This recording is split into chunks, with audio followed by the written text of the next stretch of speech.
nouvelle étude Xerfi Precepta, l'étau se resserre autour des groupes de protection sociale. Malmenés en prévoyance, dont les portefeuilles collectifs peinent à retrouver l'équilibre face à la dérive de l'absentéisme, les groupes de protection sociale sont également confrontés à une recomposition de l'assurance santé.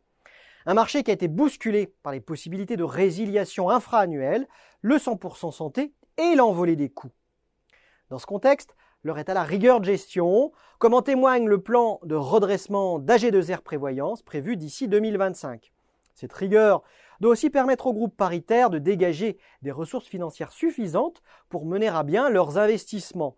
Offensive en épargne retraite, optimisation des dispositifs commerciaux, compétitivité des offres, proximité et service client. Les acteurs doivent également se positionner sur les chantiers structurants de demain, en tête desquels la réforme des retraites et de la protection sociale complémentaire de la fonction publique. Dès lors, où en sont les acteurs clés du marché dans leur stratégie de conquête? Par ailleurs, face à un jeu concurrentiel désormais plus ouvert, à quelles évolutions faut-il s'attendre? Et quelles perspectives se dessinent à l'horizon 2024 pour les groupes de protection sociale? Pour répondre à ces problématiques, les experts de Xerfi se sont penchés sur les stratégies de croissance des groupes de protection sociale et les institutions de prévoyance. 4 axes se dessinent. Le premier, le recours aux fonds de retraite professionnels supplémentaires afin de pallier la problématique d'exigence de capitaux propres dans la gestion de l'épargne longue. Apicil, Agrica, Malakoff Humanis, tous les grands groupes de protection sociale ont ainsi développé de nouvelles entités FRPS. Les acteurs cherchent également à se différencier par les services et l'accompagnement.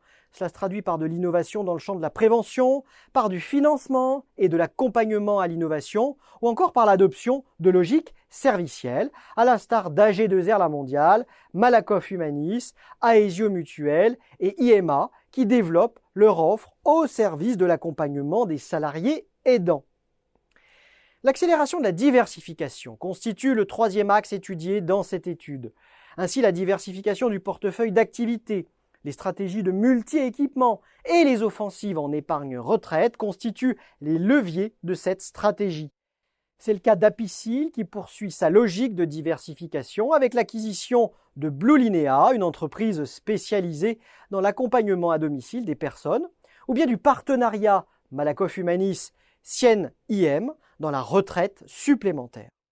Dernier axe enfin, l'optimisation commerciale.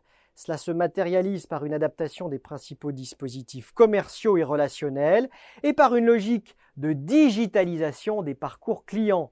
Citons à ce titre l'alliance inédite entre Clésia et Generali autour d'un pilotage commun de la distribution de produits de santé et prévoyance ou encore le rachat de Mésange Prévoyance par Malakoff Humanis.